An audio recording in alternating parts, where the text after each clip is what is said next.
আমি Surupa from Bong life. আমার এই চ্যানেলের একটি নতুন ভিডিওতে আপনাদের স্বাগত। এই ভিডিওতে থাকছে গয়া, রাজগীর ও নালন্দা ভ্রমণের সম্পূর্ণ তথ্য। কলকাতা থেকে কোন ট্রেনে আপনি গয়া আসবেন, গয়ায় এসে কোথায় থাকবেন, কোথায় খাওয়া দাওয়া করবেন, কি কি ঘুরে দেখবেন, গয়া থেকে রাজগীর পৌঁছবেন কিভাবে, রাজগীরে কোথায় থাকবেন, রাজগীরে কোথায় খাওয়া দাওয়া করবেন, আর কি কি ঘুরে দেখবেন, গয়া রাজগীর ঘুরে দেখার জন্য গাড়ি খরচাই বা কত পড়বে, সমস্ত তথ্য থাকছে এই ভিডিওতে। আশা করছি আপনাদের একটা ভালো ইনফরমেটিভ ভিডিও উপহার দিতে পারবো। যদি ভিডিওটা ভালো লাগে তাহলে সাবস্ক্রাইব করে পাশে থাকবেন বিভিন্ন রকম ভ্রমণ সংক্রান্ত তথ্যের জন্য। তাহলে ভিডিওটা শুরু করি। আমি এখন রয়েছি হাওড়া স্টেশনে। আজকে 16ই অক্টোবর 2025। এখন বাজে রাত্রি 10:15। হাওড়া ব্রিজ, হাওড়া স্টেশন খুব সুন্দর করে সেজে উঠেছে দীপাবলির জন্য। এবার আসি মেন কথায়। আমি 1 2 3 2 1 মুম্বাই মেলে করে যাচ্ছি গয়া। মুম্বাই মেল যেটা রাত্রি 11:40 হাওড়া স্টেশন থেকে ছেড়ে পরদিন সকাল 6:45 পৌঁছাবে গয়া স্টেশন। গয়া যাওয়ার জন্য, বুদ্ধ গয়া যাওয়ার জন্য আপনি Howrah station, Sealdah station, Kolkata station সব জায়গা থেকেই কিন্তু প্রচুর ট্রেন পেয়ে যাবেন। কিন্তু আমি মুম্বাই মেলে যাচ্ছি, তার কারণ টাইমিং অনুযায়ী আমার মনে হয়েছে এটা বেস্ট। তার কারণ আমি রাত্রে চাপবো, পরদিন সকালে পৌঁছে যাব, তাহলে আমি বুদ্ধগয়াটা সারাদিন ঘুরে দেখতে পারবো। এবার ভেতরে যাব, দেখি ট্রেন কত নম্বর প্ল্যাটফর্ম থেকে ছাড়ে।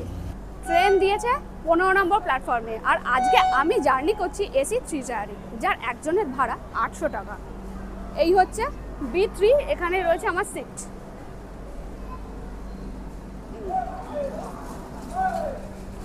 চলো, good morning from Gaya station. Mumbai mail কিন্তু নির্দিষ্ট সময়ে আমাকে পৌঁছে দিয়েছে গয়া স্টেশনে, তাও আবার 458 কিলোমিটার পথ অতিক্রম করে। আর ট্রেন দিয়েছে 1 নম্বর প্ল্যাটফর্মে। এবার বলি, গয়া স্টেশনে কিন্তু এসকেলেটর নেই, লিফট নেই, আছে শুধু র্যাম্প। আর এখানে ওয়েটিং রুম আছে। এবার 1 নম্বর প্ল্যাটফর্ম দিয়ে বাইরে যাব। বাইরে বেরিয়ে পরপর স্টেপ বাই স্টেপ যেটা করতে থাকবো, প্রথমেই আমার কাজ হোটেল দেখা, কারণ আমি হোটেল বুক করে আসিনি। তো সেরকম আপনাদের সাথে সবটা শেয়ার করতে থাকবো। আসুন, আমি 1 নম্বর প্ল্যাটফর্ম থেকে স্টেশনের বাইরে বেরিয়ে এলাম। দেখুন, আন্ডার কনস্ট্রাকশন স্টেশনটা তৈরি হচ্ছে, এত সুন্দর হবে কমপ্লিট হওয়ার পর, সেটা শুধু ভাবছি। তো যখন কমপ্লিট হয়ে যাবে তখন একবার আসবো। তো বাইরে বেরিয়ে আসলে পরে আপনি যেটা দেখতে পাবেন, এখানে কিন্তু প্রচুর 4 হুইলার রয়েছে। আর ওই পাশটাতে রয়েছে, এই দেখুন, অটো টোটো সমস্তটা রয়েছে। এবার একটা কথা বলি, এটা তো গয়া স্টেশন, এখানটা গয়া। এবার আপনি যদি বুদ্ধ গয়া যেতে চান, মানে গয়া এসেছি আমরা, তো গয়াতে তো সাইট সিন করবো, তো ওই বুদ্ধ গয়া কেন্দ্রিক যেগুলো রয়েছে সেগুলোই আমি সাইট সিনে দেখবো। তো আপনি গয়া স্টেশনের কাছে হোটেল নিয়ে থাকতে পারেন, আর না হলে বুদ্ধ গয়ার ওখানেও চলে যেতে পারেন, মহাবোধি মন্দিরের ওখানে, যেখানে প্রচুর হোটেল রয়েছে। তো আমি এখন ভাবছি আমি ওখানটাতেই থাকবো। ওখানে মার্কেট প্লেস রয়েছে, এখানেও আপনি পাবেন, দোকানপত্রও থাকবে। তো আমি ভাবছি যে এখান থেকে একটা টোটো বুক করে বা অটো বুক করে আমি চলে যাব বুদ্ধগয়া। আমি স্টেশনের বাইরে বেরিয়ে এসেছি। তো এখান থেকে শেয়ারিং অটো পার পার্সন বুদ্ধগয়ার জন্য 40 টাকা করে নিচ্ছে। আর আপনি বুক করেও যেতে পারেন, তবে একটুখানি হেঁটে এসে এইভাবেই যাবেন, তাতে ভালো হবে। এখন আমি এসে পৌঁছলাম মহাবোধি টেম্পলের সামনে। আপনি তো দেখলেন, আপনাদের সাথে এর আগে শেয়ার করলাম যে আমি গয়া স্টেশনের বাইরে থেকে একটু হেঁটে ডান দিকে চলে আসলেই মেন রোড। ওখান থেকে আমি শেয়ার অটোতে করে এলাম, যেখানে পার পার্সনের ভাড়া নিয়েছে 40 টাকা। আপনি চাইলে রিজার্ভ করেও আসতে পারেন, সেক্ষেত্রে আপনার ভাড়া পড়বে 300 টাকা। বেশ খানিকটা দূরত্ব রয়েছে, এই 20-25 মিনিট মতো লাগলো আর কি। এবার মন্দিরে যাব পরে। এটা হচ্ছে মন্দিরের সামনের চত্বরটা, ওই পাশে রয়েছে সমস্ত হোটেল। তো আমি আগে হোটেলে চেক ইন করে তারপরে আসব মন্দিরে। তাহলে এখন যাই, আগে দেখি কোন হোটেলটা পছন্দ হয় আর কি। আমি হোটেলে চেক ইন করে নিয়েছি। হোটেলের নামটা আগে আপনাদের সাথে শেয়ার করি, কীর্তি গেস্ট হাউস। আচ্ছা, লোকেশনটা আগে দেখিয়ে নিই। এই হচ্ছে মেন রোড, মানে আমি যে হোটেল রয়েছি তার সামনের রাস্তা। এই রাস্তা থেকে জাস্ট দেখতেই পাচ্ছেন, কয়েক পা হেঁটে গেলেই ওখানে কিন্তু মহাবোধি টেম্পল, এই যে ওইখানটাতে একদম। আর দুপাশে দোকান রয়েছে, দারুণ জায়গা, লোকেশনটা ভীষণ ভালো। আর এই হচ্ছে আমার হোটেল, কি সুন্দর না দেখতে। মানে আমি বলছি, আপনি এই হোটেলে থাকলে না কিছুক্ষণের জন্য হলেও পাহাড়ের একটা ফিলিং পাবেন, দারুণ। এই হচ্ছে কীর্তি গেস্ট হাউস। এই হচ্ছে তার এন্ট্রেন্স। দেখুন কত বড়, প্রচুর রুম রয়েছে। আর এখানে কিন্তু কাজ চলছে, রেস্টুরেন্ট হবে, ওদিকে কফি শপ হবে, সবটাই কাজ রয়েছে আর কি, আন্ডার কনস্ট্রাকশন। আর দুপাশে সাজানো দেখুন কত সুন্দর করে। এই হচ্ছে এন্ট্রেন্সটা, এখানে সমস্ত কাজকর্ম হচ্ছে। আসুন, একদম নিট অ্যান্ড ক্লিন, ঝা চকচকে হোটেল। এই এখানটা রিসেপশন, এখানে আপনার ওয়েটিংয়ের জন্য সিট অ্যারেঞ্জমেন্ট করা রয়েছে, কিন্তু আমার চেকিং ভীষণ স্মুথলি হয়ে গেছে। এ হচ্ছে রিসেপশন। আর এখানকে যিনি ওনার রয়েছেন, যিনি ম্যানেজার রয়েছেন, সবারই ব্যবহার কিন্তু খুবই ভালো। এখানে একটা বড় সাইজের ঘড়ি রয়েছে। আচ্ছা, এই ফার্স্ট ফ্লোরেও কিন্তু রুম রয়েছে, এটা ফার্স্ট ফ্লোর। বেসমেন্টেও কিন্তু রয়েছে ঘর। যাই হোক, এটা ফার্স্ট ফ্লোর। আর এই হচ্ছে লিফট। আমি রয়েছি 4th ফ্লোরে। ইয়াস, এসে গেছি আমার ফ্লোরে। আচ্ছা, এখানে কিন্তু সিঁড়িরও ব্যবস্থা রয়েছে, আপনি চাইলে সেটাও ইউজ করতে পারেন। প্রত্যেকটা ফ্লোরেই প্রচুর ঘর রয়েছে। এদিকেও রুম রয়েছে। এটা আবার কি সুন্দর দেখুন না, ছোট্ট একটুখানি নেমে গিয়েছে, আসবে 7 রুম। এই আমি উঠে এলাম, উঠে আসার পর এইরকম বড় একটা কমন স্পেস। এদিকেও রুম রয়েছে, এপাশেও রুম আছে, ওদিকেও রয়েছে। এইখানটা দেখুন। আর আসুন বাইরেটা দেখাই আপনাদের। এই যে দেখুন, আমি ওইখান থেকে আপনাদের সাথে শেয়ার করলাম, আমি ওখান থেকে উঠে এলাম। ওই যে ওটা হচ্ছে এন্ট্রেন্স। আর এখান থেকে দেখুন, এই যে রাস্তা দিয়ে দেখুন, এই যে লামারা সমস্ত সবাই যাচ্ছেন এই মন্দির থেকে কাছেই। আর এই এরকম একটা বড় ব্যালকনি রয়েছে, কমন ব্যালকনি, সবাই এনজয় করতে পারবেন। বাচ্চারা একটু ছোটাছুটি করে খেলতে পারলো। এখানে বসার জন্য সোফা দেওয়া রয়েছে, এপাশেও রয়েছে, ওপাশেও রয়েছে। ভীষণ ভালো লেগেছে আমার। আপনারা যদি কোনো সময় মনে করেন যে বুদ্ধগয়ায় আসবেন, হাতে 2-3 দিনের ছুটি রয়েছে, একটুখানি ছোট্টখাট্ট কোথাও ট্যুর, তো গয়া আর রাজগীর একসাথে ট্যুর করে নেবেন, তাহলে কিন্তু কম্প্যাক্ট একটা ট্যুর হবে। চলুন এবার শেয়ার করি আমার রুমটা। আসুন। 408 বাং লাইফে। দারুণ, রুমটা খুব পছন্দ হয়েছে। এই হচ্ছে একদম ঝা চকচকে, আমি যেটা বলি। আর প্রথমেই আপনাদের সাথে আজকে শেয়ার করবো ওয়াশরুম, কারণ ঢুকেই প্রথমেই পড়বে ওয়াশরুম। এই হচ্ছে ফ্লোর, এখানে রয়েছে কোমর, বালতি, এখানে এটা সেন্ট্রাল গিজার, এই জন্য আলাদা করে গিজার বসানো নেই। আর এখানে বেসিন রয়েছে, একটা মিরার রয়েছে। দারুণ সুন্দর, ঝা চকচকে, নিট অ্যান্ড ক্লিন, আমি যেটা বলি ওয়াশরুম হওয়া দরকার। আর এই হচ্ছে রুমের ফ্লোর, দেখুন এটাও কিন্তু একদম ঝা চকচকে। কারণ আমি যখন বিহারে আসবো বা ইউপিতে আসবো, সবার আগে মাথায় যেটা কাজ করে, যেন গুটখার দাগ না থাকে দেওয়ালে। এটা আমি আগেও বলেছি, আমি এখনও বলছি, প্রচণ্ড বাজে লাগে। যাই হোক, সেই রকম দেখে যে কারণে আমি অনলাইনে কিন্তু বুকিং করিনি। আর আপনারা তো জানেন আমি যেখানেই যাই ফ্যামিলি নিয়ে যাই, সুতরাং আমরা এতজন মানুষ রয়েছি বলে এই অর্গানাইজার মানে বেডগুলো এইভাবে রয়েছে, এরকম বেড নিলাম আর কি। এছাড়াও অন্যান্য ফ্লোরে রুম ছিল, মানে ডাবল একটা ছিল, সিঙ্গেল একটা ছিল, এরকম। তো দাদা বললেন যে ওপর থেকে ভিউটা খুব সুন্দর, আপনার যখন বাচ্চা রয়েছে খেলতে পারবে, তো এটা নিন, ভালো হবে। আমি ঠিক আছে। আর দেখুন কত বড় বড় জানলা দেওয়া রয়েছে, যেখানে ঘরে পুরো আলো। আর এই হচ্ছে এসি, 3খানা বেড রয়েছে। আর এইখানে একটা ওই ছোট্টখাট্ট জিনিসপত্র রাখার মতো ক্যাবিনেট ছোট করা রয়েছে। আর এপাশে একটা টিভি ক্যাবিনেট, টিভিও রয়েছে, এখানে জিনিসপত্র রাখা যাবে, ড্রয়ার রয়েছে। আচ্ছা না, এপাশেও কাভার দেওয়া রয়েছে। ঢুকতেই এই দেখুন বড় একটা আলমারি রয়েছে, যথেষ্ট বড়। এই এসি রুম আমার একদিনে ভাড়া পড়েছে মাত্র 2000 টাকা। তো এই রুমটা আপনাদের সাথে শেয়ার করলাম, আর আমি নিশ্চয়ই নাম্বার প্রোভাইড করে দেবো। আর ইউটিউব থেকে যারা দেখবেন তারা কিন্তু ডেসক্রিপশনটা একটু চেক করবেন, তাহলে পেয়ে যাবেন সবটাই। এখন বাজে সকাল 10:30, আর আমরা আজকে বুদ্ধগয়ার সাইট সিনে বেরোচ্ছি। আর আমি হোটেল থেকে নিয়েছি টোটো, এই যে টোটো দাদা, এখন যাব।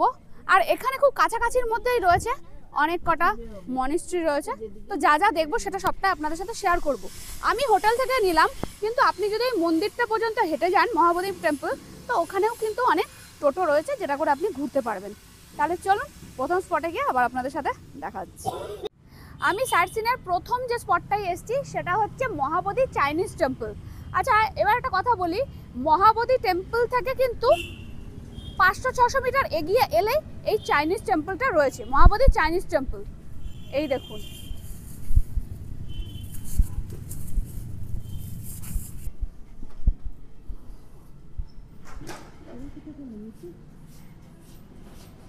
বাবা কি সুন্দর, দেখ নয়। যারা বৌদ্ধদের সেই সমস্ত পবিত্র স্থানগুলো হয় সেগুলো কিন্তু ভীষণ সাইলেন্স হয়, ভীষণ নিস্তব্ধ। এখানে যে ওনারা প্রার্থনা করেন, ভেতরটাতে টেবিল রয়েছে, ওইভাবে বোঝা যাচ্ছে। এখানে 3টে বুদ্ধদেবের মূর্তি রাখা রয়েছে। আমরা মহাবোধি চাইনিজ টেম্পল দেখে এখন এসছি থাই বুদ্ধগয়া, ওয়াট থাই বুদ্ধগয়া। অ্যাকচুয়ালি কি হয়েছে, সবটাই মনেস্ট্রি, সবটাই মঠ। তো কোনোটা চায়নার, কোনোটা থাইয়ের, কোনোটা ভুটানের, এইরকমভাবে করা। তো এক একটার এক একটা আদল। আর এটার হচ্ছে ওয়াট থাই মনেস্ট্রি। এই হচ্ছে বুদ্ধদেবের মূর্তি, গোল্ডেন কালারের, ভীষণ সুন্দর। আমি থার্ড স্পটে এসেছি, সেটা হচ্ছে মেটা বুদ্ধারাম টেম্পল। এখানে কিন্তু এটাকে হোয়াইট বুদ্ধা নামেও বলা হয়ে থাকে, পরিচিত আর কি বুদ্ধগয়ায়। এই হচ্ছে, এটাও থাইল্যান্ডেরই একটা মন্দির আর কি, থাইদের হোয়াইট বুদ্ধা। চোখ জুড়িয়ে যাওয়ার মতো, কিন্তু এটা কিন্তু একদম মিস করবেন না।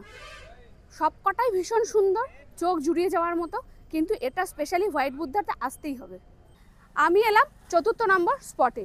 এটা হচ্ছে বুদ্ধ মন্দির মহারাষ্ট্র। মানে মহারাষ্ট্রে বুদ্ধদেবকে যেভাবে পুজো করা হয়ে থাকে, মানে ওনাকে যেভাবে সম্মান জ্ঞাপন করা থাকে, তো তারই প্রতিকৃতি হিসেবে এই মন্দিরটা রয়েছে, এই স্ট্যাচুটা রয়েছে। আর আমি বলছি, এই বুদ্ধগয়া যে সাইট সিনগুলো রয়েছে, একটা মন্দির থেকে আরেকটা মন্দির কিন্তু খুবই কাছে, ওই 200 থেকে 300 মিটারের মধ্যেই সমস্ত মন্দিরগুলোই রয়েছে। আর বারবার করে একটাই কথা বলছি, সবটাই কিন্তু 12টায় বন্ধ হয়ে যাবে, তার আগে কিন্তু ঘুরে যাবে।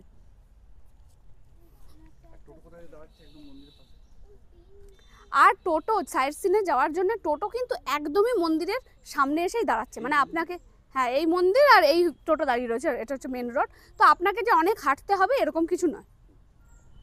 এবার এলাম 5ম নম্বর স্পট, হচ্ছে কর্মা টেম্পল। আসুন ভেতরে, মন্দিরের এটা হচ্ছে গেট।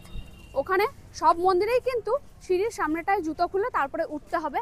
আচ্ছা, এই মন্দিরটা কিন্তু তিব্বতের, মানে তিব্বতে যেভাবে সম্মান জানানো হয় বুদ্ধদেবকে, ভগবান বুদ্ধকে, সেইটাই রয়েছে এইখানে। আচ্ছা, এই কর্মা টেম্পলে আপনি যখন আসবেন, তার পাশাপাশি কিন্তু 3টে স্পট একই জায়গায়। এটা কর্মা টেম্পল, এইটা হচ্ছে তিব্বতের আদলে তৈরি, আর পাশেরটা রয়েছে জাপানিজ মনিস্ট্রি।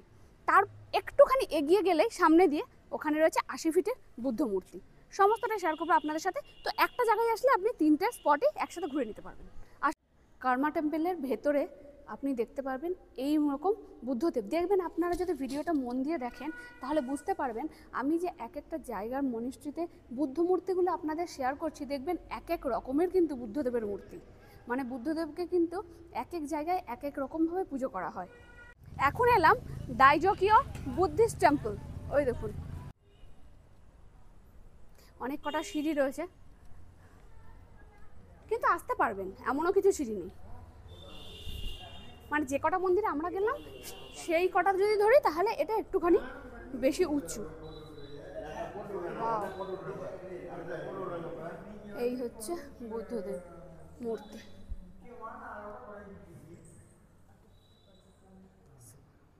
সাইলেন্স প্লিজ, বললাম না, এই সমস্ত টেম্পলগুলোতে, জাপানিজ বা বুদ্ধিস্ট টেম্পলগুলোতে কিন্তু ভীষণ শান্ত থাকে। সাইলেন্স প্লিজ লেখাই রয়েছে। আমরা এখন এলাম 80 ফিটের বুদ্ধ মূর্তির সামনে, যেটা হচ্ছে বুদ্ধগয়া সাইট সিনের মেন অ্যাট্রাকশন। এই যে 80 ফিটের বুদ্ধ মূর্তি, এখানে কিন্তু বুদ্ধগয়াতে এটাকে মহান বুদ্ধও বলা হয়ে থাকে। আচ্ছা, 1989 সালের 18ই নভেম্বর 14 নম্বর দলাই লামা উনি এসে কিন্তু এই মূর্তির শুভ উদ্বোধন করেছিলেন আর আশীর্বাদ করেছিলেন এখানটাতে। এখানে মানে বুদ্ধগয়ার এই 80 ফিটের বুদ্ধ মূর্তি বৌদ্ধদের কাছে খুবই পবিত্র একটা স্থান, আর আমাদের মতো পর্যটকদের কাছে এটা কিন্তু মূল আকর্ষণ বুদ্ধগয়ার। আমি এখন এসেছি জাপানিজ টেম্পলে, যাকে ইন্দো নিপ্পাঞ্জি টেম্পলও বলা হয়ে থাকে।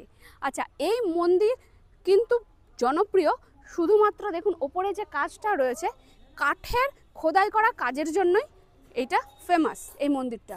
আর এখানে এটা তৈরি করা হয়েছিল 1972 খ্রিস্টাব্দে বুদ্ধদেবের নীতিগুলো সম্প্রচারের জন্য। আর এখানে ভেতরে মন্দিরের দেওয়ালে বুদ্ধদেবের শিক্ষার শিলালিপি নাকি দেখতে পাওয়া যায়। তো ভেতরটাতে যাই।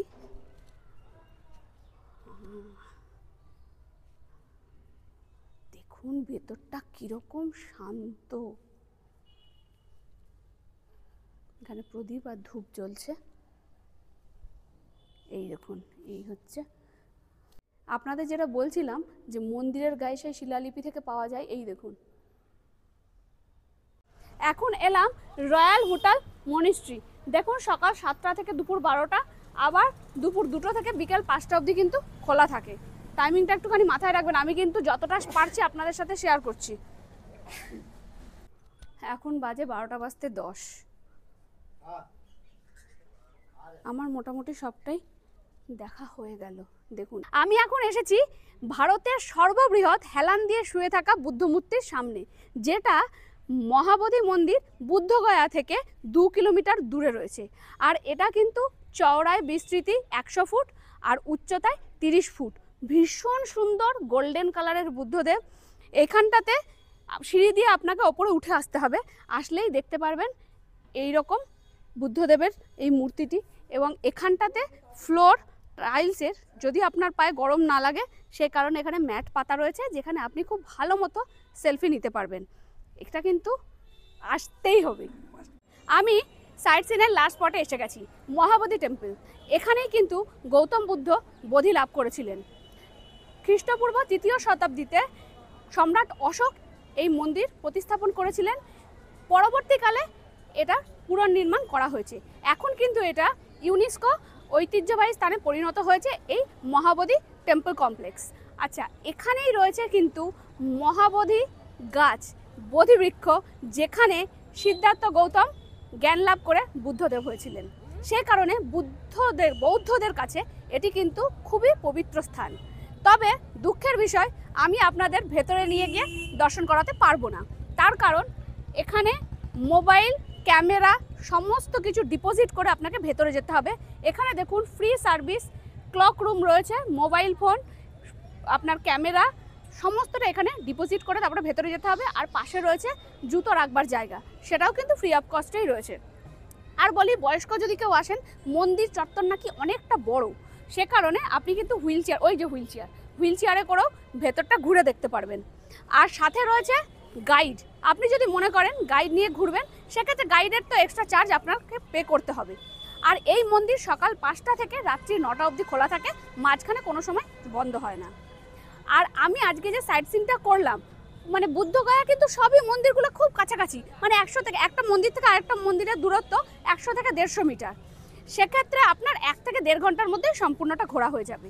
আর আমি আজকে ঘুরলাম, তাতে আমার টোটো ভাড়া পড়েছে 800 টাকা। আমি হোটেল থেকেই টোটো বুক করেছি। আপনি চাইলে এইটাই হচ্ছে মেন জায়গা বুদ্ধগয়ার, এখানে প্রচুর টোটো রয়েছে, আপনি চাইলে এখান থেকেও দেখে শুনে দরদাম করে বুক করে নিতে পারেন।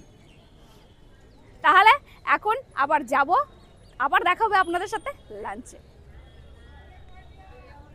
এখন লাঞ্চ করতে এলাম বাবা রেস্টুরেন্টে। মহাবোধি টেম্পল থেকে ওই কত বলবো 200 মিটার এগিয়ে আসবেন। আর বলছি জয়প্রকাশ উদ্যান বোধগয়া, তারই ঠিক উল্টো দিকে দেখুন জ্যোতি গেস্ট হাউস, তারই নিচে রয়েছে বাবা রেস্টুরেন্ট। তো এখানেই আজকে লাঞ্চ করতে আসলাম। জানি না কি পাওয়া যাবে, তো জিজ্ঞেস করলাম যে ভাত টাত পাওয়া যাবে কিনা, বললো হ্যাঁ। তো যেটাই খাবো সেটাই আপনাদের সাথে শেয়ার করবো, আসুন। আমি লাঞ্চে নিয়েছি সাদা ভাত, ডাল, আলু ভাজা, ডিম কারি, স্যালাড। এবার বলি, সাদা ভাত এই যে 1 প্লেট এই কোয়ান্টিটিতে ভাত দেবে, তার দাম হচ্ছে 100 টাকা। আর প্লেন ডাল, সেটার দাম হচ্ছে 120 টাকা। 1 প্লেট আলু ভাজা 100 টাকা। গ্রিন স্যালাড 80 টাকা। আর একটা ডিমের কারি, 1 প্লেট ডিমের কারি, যেখানে 2টো ডিম থাকবে, দাম হচ্ছে 140 টাকা। ভাতের দাম আমার মনে হচ্ছে একটু বেশি, যাই হোক, কিন্তু সরু চালের ভাত এবং ঝরঝরে ভাত, খুব শান্তি করে। দুপুরবেলাটা একটু ভাত না হলে চলে না, বাইরে এসে যখন ভাত পাওয়া যায় তখন বেশ ভালোই লাগে। আর সবটাই কিন্তু ওনারা একটুখানি সময় লেগেছে, খুব বেশি দেরি হয়নি, গরম গরম সবটাই করে দিয়েছেন। আপনাদের এই ইনফরমেশনটা শেয়ার করলাম। আপনারা চাইলে এখানে যদি বুদ্ধগয়ায় থাকেন তাহলে এখানে খাওয়া দাওয়া করতে পারেন। এই হচ্ছে ডিমের গ্রেভি, ডিমের গ্রেভিটা দেখে মনে হচ্ছে বেশ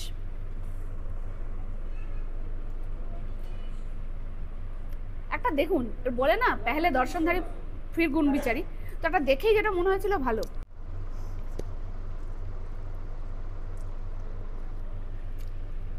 ডালটার মধ্যে ধনেপাতা দেওয়া রয়েছে, দারুণ লাগছে কিন্তু বললাম না একদম ফ্রেশ খাবার, খাবারের টেস্টটা খুব ভালো। গুড ইভিনিং, আর আমি এখন রয়েছি মার্কেট প্লেসে, মন্দির চত্বরেরই মার্কেট প্লেস এটা। আর আমার হোটেল একটু পিছনে, মানে এই লাইনে সব হোটেলগুলো রয়েছে, আর তার সামনে দিয়ে দুধারে রয়েছে হচ্ছে দোকান। এখানে জুয়েলারি থেকে শুরু করে কার্পেট, কম্বল, শীতের পোশাক, ব্যাগ, জুতো, এভরিথিং পাওয়া যাচ্ছে, ইচ অ্যান্ড এভরিথিং। এপাশে দেখুন চকলেটস, এসব বাসনপত্র, ওখানে ব্যাগের দোকান। মানে দেখুন আমরা যেখানে বেড়াতে যাই কেনাকাটাটাও তার সাথে একটা অঙ্গাঙ্গিকভাবে জড়িত থাকে, কারণ আমরাও চাই যেখানে যাব সেখান থেকে স্পেশাল কিছু নিয়ে যাই। তো এই জায়গাটা হচ্ছে সেরকম, খাওয়ার দোকান রয়েছে, রেস্টুরেন্ট রয়েছে, ও পাশটাতেও রয়েছে। আমি এক্সাইটেড, কারণ আমরা শপিংয়ের জন্য মেয়েরা সবসময় এক্সাইটেড থাকি। Good morning from Bodh Gaya. আজকে আমার বুদ্ধগয়াতে সেকেন্ড দিন। এখন সকাল 7:30 মতো বাজে। আমি চেক আউট করে বেরিয়ে পড়ছি রাজগীরের উদ্দেশ্যে। আর আমি রাজগীরে যাওয়ার জন্য হোটেল থেকেই গাড়ি বুক করেছি। আমি গাড়িতে যাচ্ছি। আপনি যখন বুদ্ধগয়া থেকে রাজগীর যাবেন সেক্ষেত্রে কিন্তু ট্রেন আছে, আপনি গয়া স্টেশন থেকে ট্রেনে করেও রাজগীর যেতে পারেন, কিন্তু আমি গাড়ি করেই যাচ্ছি। চলুন সাইট সিন করবো, সবটাই শেয়ার করবো আপনাদের সাথে।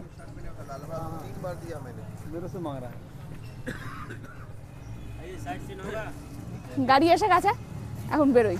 আর এখান থেকে বুদ্ধগয়া থেকে কিন্তু রাজগীরের ডিস্টেন্স 70 কিলোমিটার, মানে অ্যাপ্রক্সিমেট 2 ঘন্টা মতো লাগবে সময়। কতটা কি লাগছে সবটাই আপনাদের সাথে শেয়ার করবো নিশ্চয়ই। চলুন। আমি যাওয়ার পথে এখন দাঁড়ালাম ফল্গু নদীর ব্রিজের ওপরে। এইবার দেখুন ওই যে কালো রঙের যে মন্দিরটা দেখতে পাওয়া যাচ্ছে, মন্দিরের চূড়োটা, ওটা হচ্ছে বিষ্ণুপদ মন্দির। আর এই ফল্গু নদীর তীরেই বিষ্ণুপদ মন্দিরের সামনেই কিন্তু পিণ্ডদান করা হয়ে থাকে। এটা আপনাদের সাথে শেয়ার করলাম। ওটা গয়া স্টেশনের কাছাকাছি। আর ওই দিকে দেখুন লাল একটা মন্দির ওখানে বাঁধানো রয়েছে, মন্দির দেখতে পাওয়া যাচ্ছে। এখন যেটা স্ক্রিনে দেখতে পাচ্ছেন সেটা হচ্ছে সীতাকুণ্ড। এই জায়গাটা কিন্তু খুব সুন্দর, মানে ছোট্ট মতো টিলা, ওদিকেও টিলা, আর এখানটায় এতখানি বিস্তৃত নদী, আর ওখানেই হয় পিণ্ডদানের কাজ। হিন্দুরা আমরা যারা গয়াতে মূলত আসি পিণ্ডদানের জন্য, এটা হচ্ছে সেই স্থান। এইবার আমরা এগিয়ে যাব সামনের দিকে, চলুন। আমি এখন রয়েছি সেই ঐতিহাসিক জায়গায়, শ্রী দশরথ মাঝি দুয়ার। এই হচ্ছে তার তোরণ। এই পথ দিয়েই আপনাকে ঢুকে যেতে হবে সেই জায়গায় যেখানে ওনাকে মাউন্টেন ম্যান বলা হয়, যেখানেই উনি পাহাড় কেটে বানিয়েছিলেন রাস্তা। 22 বছর ধরে পাহাড় কেটে এই রাস্তা বানিয়েছিলেন, আর সেই রাস্তাতেই এখন আমি দাঁড়িয়ে রয়েছি। এই দুই পাশে পাহাড়, এই মাঝখানের যে রাস্তাটা দেখছেন এইটাই উনি 22 বছর ধরে খোদাই করে মানে কেটে কেটে বানিয়েছিলেন। তার একটা ছোট্ট রয়েছে, আমি বলছি কারণটা। এটা কিন্তু গয়া ডিস্ট্রিক্টেই পড়ছে, গ্রাম হচ্ছে গেলার। এই দেখুন এখানে পুরোটাই দেওয়া রয়েছে, ওনাকে সম্মান জানানোর জন্য এটা করে দেওয়া রয়েছে, আর তাকে মাউন্টেন ম্যান বলা হতো এই কারণেই। এবার বলি ছোট্ট করে যে কেন উনি 22 বছর ধরে এই পাহাড় কেটে রাস্তা বানিয়েছিলেন। তার কারণ পাহাড় পেরিয়ে তখনকার সময় তার স্ত্রীকে জল, তারপরে রান্নাবান্নার জন্য কাঠ কুড়াতে যেতে হতো, ফলে উনি ওই পাহাড়ে পড়ে যান এবং পরবর্তীকালে তার মৃত্যু হয়। সেইখান থেকেই তখন উনি মনে করেন দশরথ মাঝি যে আমার যা হয়েছে ক্ষতি কিন্তু অন্য কারোর সাথে যেন না হয়, সেই কারণেই উনি 22 বছর ধরে এই রাস্তা তৈরি করেছেন এবং পরবর্তীকালে ওনাকে বিহার সরকার থেকে সম্মান জানানো হয়েছে এবং পরবর্তীকালে এই রাস্তাটাকে এখন পিচ রাস্তা করে দেওয়া হয়েছে। আমি এখন এসেছি গৃতকুট ভবনের সামনে। এইখান থেকে ভেতরে যেতে হবে, লিফট আছে, সিঁড়িও রয়েছে, সেকেন্ড ফ্লোর যেতে হবে। ওখান থেকে কিন্তু রোপওয়ে করে আমরা যেতে পারবো শান্তিস্তূপায়। আর এই দিকে দেখুন এই যে ওই যে ভদ্রলোক নামছেন, এই রাস্তাটা হচ্ছে টিকিট কাউন্টার। ওখানে রয়েছে টিকিট, ওখান থেকে টিকিট নিয়ে যেতে হবে এই ভেতরে, তারপরে আপনাকে এন্ট্রি করতে পারবেন। আর তাহলে চলুন টিকিটটা কেটে নিই। আমি এখন দাঁড়িয়ে রয়েছি শান্তিস্তূপায় যাব তো রোপওয়ের লাইনে, আর ভিড়টা একবার দেখুন, এত ভিড়। এখন দাঁড়িয়ে রয়েছি, কতক্ষণে যেতে পারবো এইটা হচ্ছে ব্যাপার। ওই দেখুন চলে যাচ্ছে। শান্তিস্তূপে যাওয়ার জন্য কিন্তু অনেকে হেঁটেও ওঠেন, আবার এই রোপওয়ে করেও ওঠা যায়। তো রোপওয়ে করে আমরা যাবো ওই ওপরে। না কেমন লাগছে? আমি কিন্তু খুব এক্সাইটেড হয়ে গেছি। আচ্ছা রোপওয়ে কিন্তু পার পারসন টিকিট নিয়েছে 120 টাকা করে, আর 3 বছরের ওপরে থেকে বাচ্চাদের লাগবে, মানে 3 বছর পর্যন্ত বাচ্চাদের ছাড় আছে। আমি এখন এসে গেছি বিশ্বের প্রথম শান্তি স্তূপাতে। আসুন। আচ্ছা আপনাদের সাথে একটা জিনিস শেয়ার করি, সেটা হচ্ছে রোপওয়ের টাইমিং 10:45 থেকে 1:45, আবার 2টো থেকে 4:30। এইটুকু সময় কিন্তু রোপওয়ে করে আপনি আসতে পারবেন। ও মাই গুডনেস।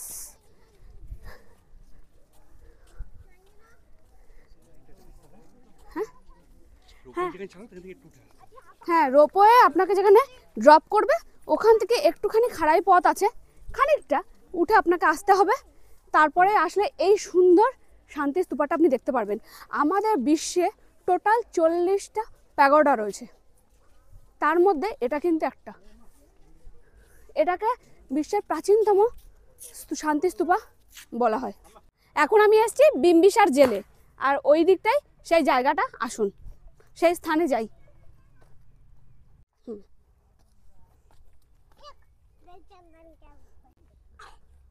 আচ্ছা এটা সেই কারাগার যেখানে বিম্বিসারকে তার পুত্র অজাতশত্রু বন্দি করে রেখেছিলেন।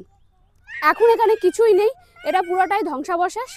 এখানে একটা পাথর দিয়ে জাস্ট বাউন্ডারি করে দেওয়া হচ্ছে যে এই জায়গাটাতেই জেল ছিল আর কি, যেখানে বিম্বিসারকে আটকে রেখেছিল তার পুত্র। দেখুন আমরা কিন্তু শান্তি স্তূপা থেকে যে এলাম, ওই যে দেখতে পাওয়া যাচ্ছে ওইখান থেকেই আমরা নেমে এলাম। আমি এখন আসলাম ব্যাটেল গ্রাউন্ড অফ জরাসন্ধ, জরাসন্ধের রণভূমি। এখানেই জরাসন্ধের সাথে যুদ্ধ চলেছিল ভীমের, যেটা কৃষ্ণ ভগবান ভীমকে নিয়ে এসেছিলেন। 28 দিন ধরে যুদ্ধ চলেছিল, এটা সেই জায়গা। আর এই ওপরটাতে উঠলে 5টা পাহাড় দেখতে পাওয়া যাবে। তো যাই দেখি 5টা পাহাড়। হ্যাঁ এটা সেই রণভূমি যেখানে যুদ্ধটা হয়েছিল। এই সিঁড়ি দিয়ে উঠে ওপরে এলেই এইখান থেকেই দেখা যাবে সেই 5টা পাহাড়। এটা সেই রণভূমি যেখানে মহাভারতের জরাসন্ধ, যিনি ছিলেন বৃহদ্রথের পুত্র, তার সাথে পঞ্চপাণ্ডবের ভীমের 28 দিনের যে যুদ্ধ হয়েছিল, এবং 28 দিনের দিন তাকে হত্যা করেছিল, জরাসন্ধকে হত্যা করেছিল ভীম। তো সেই গ্রাউন্ডটাই হচ্ছে এইটা, আর এই যুদ্ধটার নাম হচ্ছে মল্লযুদ্ধ।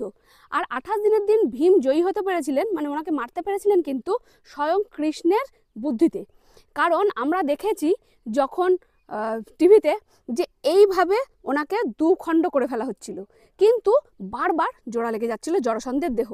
তখন কৃষ্ণ ভগবান ভীমকে বুদ্ধি দেন যে তুমি এইভাবে ফাড়ো, দিয়ে এটা এপাশে ছড়ো, এটা এপাশে ফেলো, মানে এইভাবে ফেলো, তাহলে আর জোড়া লাগতে পারবে না। তার জন্যই যুদ্ধে তিনি জয়ী হতে পেরেছিলেন। এটা সেই জায়গা। আর এই জায়গাটা কিন্তু চারিপাশে 5টা পাহাড় রয়েছে, সেই পাহাড়ে ঘেরা, পাহাড়ের মাঝখানেই রয়েছে এই জরাসন্ধের আঁকড়া। যে 5টা পাহাড় রয়েছে তার মধ্যে আমি 3টের নাম বলছি, একটা হচ্ছে উদয়গিরি, একটা সোনগিরি, একটা রত্নগিরি, আর 2টো নাম্বার নাম আপনারা কমেন্টস করে জানান। আমি এখন যাব সোনভান্ডার। এই দেখুন সোনভান্ডার কি সেই সম্পর্কে এখানে লেখা রয়েছে। আমি যাব ভেতরে। আসুন। এটা কিন্তু বিম্বিসারের স্বর্ণভান্ডার ছিল। আসলে এখানে 2টো গুহা আছে, 2টো গুহা। আর বলা হয় এই গুহা দুটো কিন্তু জৈন মানুষ দ্বারা, মানে এটা ম্যানমেড গুহা, জৈন মানুষ দ্বারা সৃষ্ট, নির্মাণ করা হয়। আর এটা মৌর্য বংশের, মানে এটা অনেকে ধারণা করেন যে এটা মৌর্য বংশের সময়কার, মানে খ্রিস্টপূর্ব প্রায় 319 বছর সেই সালের দিকে এটা তৈরি আর কি, নির্মাণ হয়েছে। এগুলো সবই হচ্ছে আনুমানিক এবং সবই ধারণা থেকে কিছু লেখক বলেছেন। এই হচ্ছে বিম্বিসারের স্বর্ণভান্ডার। এই যে গুহার মধ্যে দেখুন, সোনভান্ডারের গুহার মধ্যে, এটাকে সোন গুহা, সোনভান্ডার গুহাও বলা হয়ে থাকে। ইকো হচ্ছে কেমন,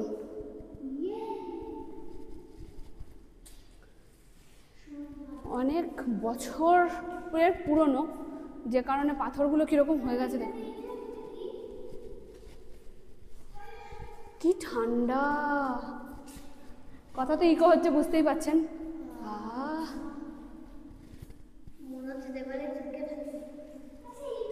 আমি এখন আসলাম ব্রহ্মকুণ্ডে। ব্রহ্মকুণ্ড রাজগীর বলে দেখুন গেট করাই রয়েছে, আর ওপাশে রয়েছে পার্কিং। আচ্ছা আমি একটা কথা বলি, আমি রাজগীরের যে কটা স্পট আপনাদের সাথে এখনো পর্যন্ত শেয়ার করলাম সবই কিন্তু পার্কিং খুব কাছে, মানে গাড়ি দাঁড়াচ্ছে আর টুক করে চলে যাওয়া যাচ্ছে, এমন নয় যে অনেকটা হাঁটতে হচ্ছে। তো আমরা এই যাব সোজা, এইখানটা দেখছেন এই মন্দির চত্বরে মন্দিরে মানে পুজো দেওয়ার জন্য জিনিসপত্র রয়েছে, সামগ্রী রয়েছে, দোকানপাট যেরকম থাকে। ভীষণ বড় চত্বরটা। আর আমরা যাব সামনের দিকে, ব্রহ্মকুণ্ডের দিকে। তো চলুন যাই।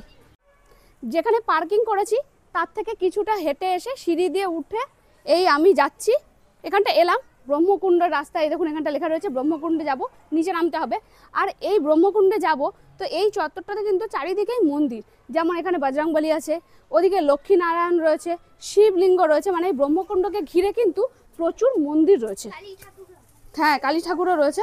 তো আমরা এখন ব্রহ্মকুণ্ডে নামছি। বাবা সিঁড়ি খুব খাড়া খাড়া সিঁড়ি, তবে কি রেলিং করা আছে, বয়স্ক মানুষরা আসলে কিন্তু নামতে পারবেন।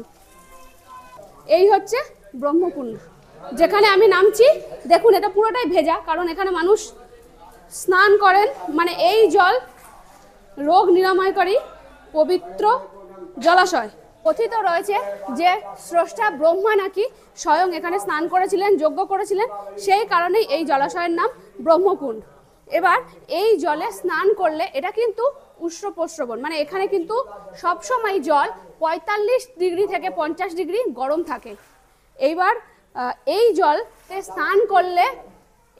স্নান করলে মানুষের রোগ নিরাময় হয়। আর দেখুন নিচ থেকে জল উঠছে কিরকম, ওই যে বুদবুদ দেখতেই পাচ্ছেন। তো সেই কারণে শরীর মন পবিত্র হয় বলে মানা হয় এই ব্রহ্মকুণ্ডে স্নান করলে। ব্রহ্মকুণ্ড দেখে এখন এলাম বেনুবন। এখানে বিম্বিসার নাকি গৌতম বুদ্ধকে থাকার জন্য এই জায়গাটা দিয়েছিলেন। এখানে টিকিট রয়েছে, এই যে टिकट काउंटर। 3 बच्चा का लगेगा, कितना है प्राइस? 20 पर पर्सन। এখানে বেনুবানের টিকিট হচ্ছে একজনের জন্য 20 টাকা, বাচ্চাদেরও লাগছে। মানে পার পার্সন নিয়েছে 20 টাকা করে, আর বাচ্চাদের 10 টাকা। আর এখানে খোলা থাকে সকাল 5:30 থেকে বিকেল 6টা পর্যন্ত।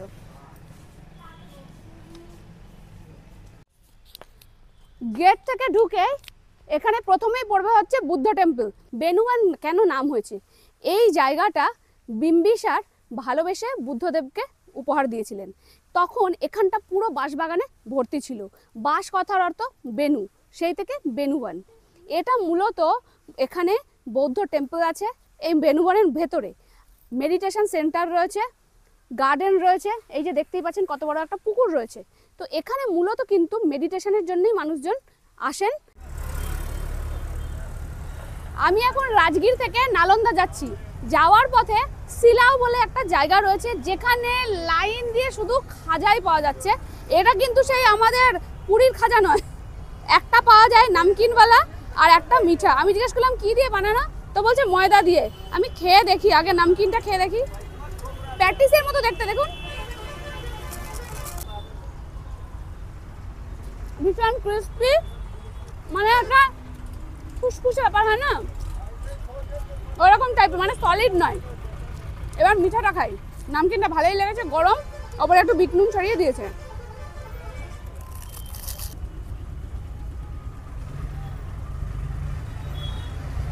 যখন যখন কোনো জায়গায় কিছু বিখ্যাত হয় নিশ্চয়ই কিছু থাকে, মানে বিশেষ কিছু না থাকলে তো বিখ্যাত হতে পারে না। মিষ্টিটা বেস্ট। এই যে মিষ্টির খাজাটা দারুণ লাগছে, ওপরে পুরো ক্রিস্পি, ভেতরে মিষ্টি মিষ্টি হালকা, সে কড়া পাকের মিষ্টি ওরম না, দারুণ লাগছে খেতে। দাদা दाम क्या है? दाम 160 रुपया मीठा, 180 किलो 1 केजी का, और 1 पीस करके जैसे हम लिया 6 रुपये ना। মিঠার দাম হচ্ছে 180 টাকা কেজি, আর নামকিন হচ্ছে মানে নোনতাটা হচ্ছে 160 টাকা কেজি। আর আমি এখানে নিয়েছি তো 6 টাকা পিস পড়েছে, এক পিসের দাম 6 টাকা। আপনারা এ পথে গেলে একবার খেয়ে যাবেন, দারুণ লাগবে। এখন এলাম নালন্দা বিশ্ববিদ্যালয়, আর এখানে টিকিট আছে, ভেতরে যাব। এই হচ্ছে আর্কিওলজিক্যাল সার্ভে অফ ইন্ডিয়ার আন্ডারে এটা, সেই হোর্ডিংটা এখানে করা রয়েছে। এই হচ্ছে এন্ট্রান্স। টিকিট কাটবো, টিকিট কাটে তারপরে ভেতরে যাব। নালন্দাতে পার পার্সন টিকিট হচ্ছে 40 রুপিস করে। 15 বছর পর্যন্ত কারোরই, কোনো বাচ্চাদেরই টিকিট লাগবে না। আর এরা কিন্তু খোলা থাকে সকাল 9টা থেকে বিকেল 5টা পর্যন্ত। এবার আমরা যাব। আমি গাইড দাদা নিয়েছি, কারণ নালন্দা ঘুরতে আসবো, গাইড ছাড়া আমরা কিছুই বুঝতে পারবো না। যে কারণে ওনাকে নিয়েছি, যাতে আমি ভালো করে বুঝতে পারি, আপনাদেরকে ভালো করে বোঝাতে পারি। তো এখানে গভর্নমেন্টের যে রেট রয়েছে সেটা 500 টাকা, মানে আপনাকে এটা পে করেই কিন্তু গাইড দাদাকে নিতে হবে। তাহলে চলুন শুরু করতে। प्रथम आमी गाइड हैसे से आपके नमस्कार करছে সিস্টার। আমার নাম আছে অনিল কুমার। আমি এখানে 1995 থেকে গাইড, लगभग 30 সাল হয়ে গেছে, কিন্তু আমার কে স্যালারি না যে আমি রেটে জানে বললাম। ধ্যান করে শুনুন, এই নালন্দা বিশ্ববিদ্যালয় সিস্টার, নালন্দা বিশ্ববিদ্যালয় কথা 6th সেঞ্চুরি BC থেকে স্টার্ট হয়েছে। যে সময় এখানে আমে বাগান ছিল, আম্রপাবারিকা বন, এখানে ভগবান বুদ্ধ এসেছেন। যখন ভগবান বুদ্ধ এসেছেন, দুটো লোকাল শিষ্য বানিয়েছিল, মোগলান তারপরে সারিপুত্র। সারিপুত্র যখন মারা গেছে, তার ভস্ম দিয়ে প্রথমে অশোক রাজা একটু বিশাল স্তূপ ভিতরে তৈরি করলো, যে সবচেয়ে উঁচু। এরপরে নালন্দা বিশ্ববিদ্যালয় তৈরি হলো। নালন্দা বিশ্ববিদ্যালয়কে তৈরি করলো 5ম শতাব্দী মধ্যে কুমারগুপ্ত রাজা, যে মগধ রাজা ছিলেন 5ম শতাব্দী মধ্যে। এরপরে 7ম শতাব্দী মধ্যে হর্ষবর্ধন রাজা এরাকে বিস্তার করলো। এরপরে 9ম শতাব্দী মধ্যে বঙ্গালী রাজা দেবপাল নালন্দাকে পূর্ণ বিস্তার করলো। সিস্টার, নালন্দা পরপর 3 কালে তৈরি হলো, গুপ্তা যুগ, হর্ষ যুগ और পাল যুগ। এর এরিয়া ছিল 10 কিলোমিটার লম্বা, 5 কিলোমিটার চওড়া। এখানে 10,000 ছাত্র, 1,500 প্রফেসর ছিলেন। কিন্তু যখন 1200 ईस्वी ছিল, বখতিয়ার খিলজি এরাকে পুড়িয়ে দিয়েছিল, এরাকে ভাঙিয়ে দিয়েছিল। যখন এরাকে পুড়িয়ে দিয়েছিল, নালন্দা বিশ্ববিদ্যালয়ের মধ্যে 3টা বড় বড় গ্রন্থাগার ছিল। সিস্টার, গ্রন্থাগারের নাম ছিল রত্নসাগর, রত্নদধি, রত্নরঞ্জিকা। গ্রন্থাগার মধ্যে ইতনি বইপত্র ছিল। যখন বখতিয়ার খিলজি এরাকে পুড়িয়ে দিয়েছিল, নালন্দা বিশ্ববিদ্যালয়ে 6 মাস পর্যন্ত জ্বলেছিল। এরপরে আহিস্তা আহিস্তা ভূমিকম্প এসছে, পুরা এলাকা মিটি সে ঢাকা পারা গেছে একটা ঢিবি মতন। এখন এরাকে মাটি কেটে কেটে Alexander Cunningham, doctor Dayaram Sahni, রাখাল দাস বন্দ্যোপাধ্যায় 1 কিলোমিটার এরিয়া মাত্র বার করলো। বাকি এরিয়া উপরে গ্রাম বসে গেছে, খনন চলছে না, খনন কাজ বন্ধ আছে। আমি যা বলছি, যেটা যা বলে যাচ্ছি, এ আমার কল্পনা নেই সিস্টার। 1915 থেকে 1940 ये खनन হলো হুয়েনসাং ডায়েরি থেকে। হুয়েনসাং চীনি পরিব্রাজক, এখানে প্রধান ছাত্র ছিলেন, পরে শিক্ষক ছিলেন। वो अपने डायरी में लिखते हुए, नालंदा 2 शब्द खंडों के मेल আছে, नालंग পরে দা। নালং হইছে কমল পদ্ম, যে পদ্ম জ্ঞানী প্রতীক, দা হইছে দেবা, যেটা জ্ঞান দেয়, নালন্দা মানে হইছে। হুয়েনসাং ডায়েরি থেকে যে খনন হলো, ওরা দেখুন ये प्रोग्रेस रिपोर्ट আছে। আহিস্তা আহিস্তা যে খনন করলো, এরকম যে সব পাওয়া গেল, ভিতরে দেখা যাবে। সবচেয়ে প্রথমে গ্রেনারি সেল পাওয়া গেল সিস্টার, গোদাম, যেখানে লোক চাল থাকতো। তো এখানে আমরা যেতে পারবো? হ্যাঁ, যাবেন। আচ্ছা, এ সব অরিজিনালি ভিতরে দেখা যাবে। আচ্ছা। হুয়েনসাং ডায়েরি থেকে সমস্ত জানকারি পাওয়া গেল। আমি বললাম হুয়েনসাং হর্ষবর্ধন যুগে এখানে প্রধান ছাত্র, পরে শিক্ষক ছিলেন। ও अपने डायरी में लिखते हुए, এখানে যে ভাষা ছিল, पाली भाषा ছিল, किंतु विषय के रूप में कला विज्ञान, आयुर्वेद विज्ञान, चिकित्सा विज्ञान, दर्शन शास्त्र, तत्व ज्ञान, खगोल विज्ञान, एस्ट्रोनॉमी, मेटाफिजिक्स, ये सब मुख्य सब्जेक्ट ছিল। নালন্দা বিশ্ববিদ্যালয় মধ্যে ঢুকবার জানে 4টা বড় বড় গেট ছিল, যে গেটে পাশে দ্বারপাল টেস্ট পরীক্ষা নিত। यदि छात्र ওরা কে সহি আনসার দিত, তার অ্যাডমিশন এখানে হতো, মানে অ্যাডমিশন টেস্ট সিস্টার মেরিটের ব্যাপার, মানে ভিত্তিতে হতো। হ্যাঁ, এখানে কিন্তু টোটাল ফ্রি শিক্ষা ছিল। থাকতো, লিখতো, পড়তো, রান্না বান্না কাজ করতো, সব ফ্রি। কিন্তু এখানে অ্যাডমিশন টেস্ট খুব হার্ড ছিল। 4টা বড় গেট ছিল, যে গেটে পাশে দ্বারপাল টেস্ট পরীক্ষা নিত। যদি ছাত্র সহি আনসার দিত, তার অ্যাডমিশন এখানে হতো, মানে অ্যাডমিশন টেস্ট। এই যে খাপ খাপ মতন দেখেছেন, এক একটা রুম ছিল, এক একটা লোক জানে, তার জানে ও দরজা ছিল, এখানে ছাদ ছিল। এই বিল্ডিং যখন ভেঙে গেছে, दूसरा রাজা এরা বন্ধ করে এর উপরে 2রা তল্লা, 3রা তল্লা তৈরি করলো। সে নালন্দা বহুমঞ্জিলি ইমারত ছিল। दीवार की मोटाई देखुन खूब मोटा मोटा छिलो, जिससे नेचुरल एयर कंडीशन माफिक बना हो। तो गर्मी के दिनों में ठंडा, ठंडा के दिनों में गर्मी। दूसरा मजबूती हो। तो तीसरा साउंड प्रूफ छिलो नालंदा। একটা হস্টেল এইদিকে দেখলাম, একটা হস্টেল এইদিকে ছিল। দুটা হোস্টেল মধ্যে একটা করিডোর ছিল, মেন গেট পাওয়া গেল না, এখানে এখানে দিওয়াল কেটে এরাকে গেট বানানো হলো। ये ओरिजिनल दीवार, ये नूतन নতুন এই মালামে করিডোরটা বানানো সিমেন্ট হয়েছে। পাতা চলছে, অরিজিনাল লাগছে, ইটে উপর ইটে থাকছে, কোনো মেটেরিয়াল দিয়েছেন না, কিন্তু চুন, সুরখি মাটি, বেলে রস, চিটি গুড়, উড়দ ডাল এরামে দিয়েছেন। যে নতুন আছে পুরনো রকম লাগছে, যে পুরনো আছে ওই নতুন নতুন লাগছে, লাগছে। মিন্স ওল্ড এইটা একদম অরিজিনাল তো? একদম অরিজিনাল।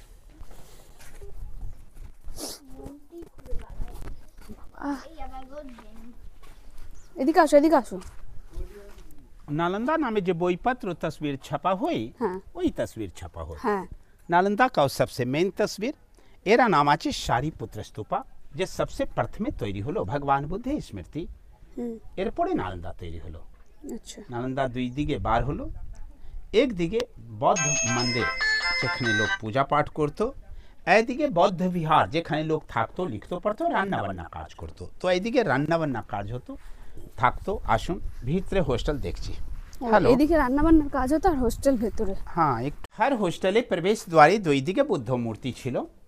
আচ্ছা। লোক ভিতরে ঢুকতো, লোক বাইরে আসতো, নমস্কার করতো। এরা মন্ত্র হতো নমো তস্য ভগবতো অরহতো সম্মা সম্বুদ্ধস্য বুদ্ধম শরণম গচ্ছামি ধম্মম শরণম গচ্ছামি সংঘম শরণম গচ্ছামি।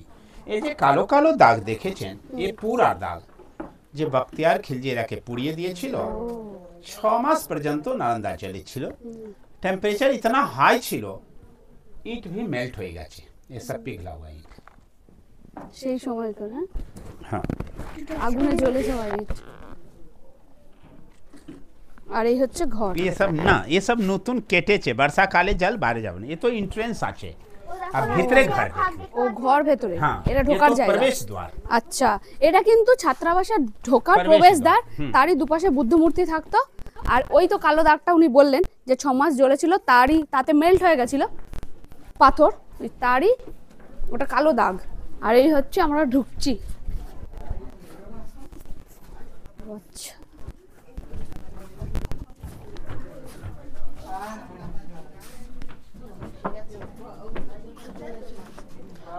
আপনার একটা হোস্টেল মধ্যে এসে গেছে। হর হোস্টেল মধ্যে 108টা রুম ছিল, 108টা লোক থাকতো। ये सब देखिए वियतनाम ग्रुप है, वियतनाम का। हर হোস্টেল মধ্যে দুটা বাথরুম ছিল, চান করা জায়গা। এখানে লোক কুয়া থেকে জল নিয়ে এটা চান করতো।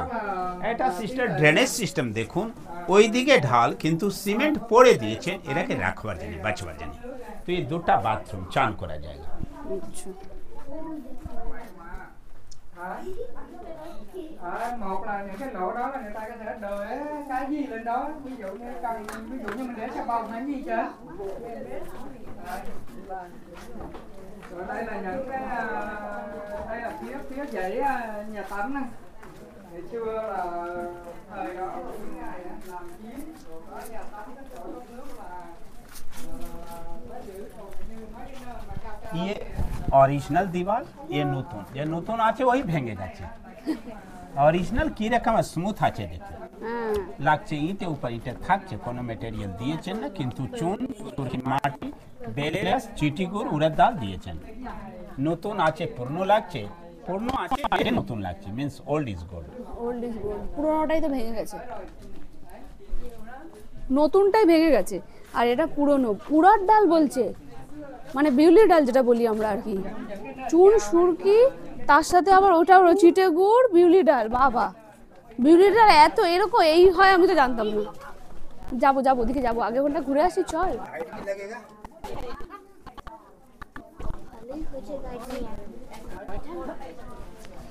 ये सब থাকার রুম, একটা রুম একটা লোক জানে। সব মে কাঠে দরজা ছিল, যেকে খিল অ্যাডজাস্ট হতো। একটা লাইট শেলফ, প্রদীপে থাকার জায়গা। একটা বুক শেলফ, ये বইপত্র থাকার জায়গা। ये बुक शेल्फ আছে, ये बुक शेल्फ। सबके ऊपरे কাঠে ছাদ ছিল, সব ছাদ ভূমিকম্পে নষ্ট হয়ে গেছে। एक একটা रूम एक একটা लोग जाने। देखो सिस्टर, एक आदमी के लिए एनफ है कि नहीं? 10 बाई 10 फीट का कमरा है। এখনো ন্যাচুরাল এসি মতন ঠান্ডা এখানে লাগছে। কালো কালো দাগ, সব পুরার দাগ, যে বখতিয়ার খিলজিরাকে পুড়িয়ে দিয়েছিল। तो एक कमरा एक लोगों के लिए प्रोवाइडेड छिलो আর একটা ছাত্রাবাসে 104 জন করে থাকে 108 108 জন हवाई रकम 108 टा हॉस्टल छिलो से 108 गुना 108 तब तो 10,000 छात्र 1,500 टीचर এখানে কি ঠান্ডা পাথরগুলো আর হ্যাঁ ধূপকাঠি জায়গায় একটা বোতল দেখতে পেয়েছি যেটা কিসের বোতল এই দেখো ধূপকাঠি এখানে মানে জানেন তো যত অকাজ কাজের মধ্যে সেগুলো আমার মেয়েকে দিয়ে হবে একটা ইতিহাস চলছে তার মধ্যে বলছে আমি একটা বোতল দেখতে পেয়েছি মানেটা কি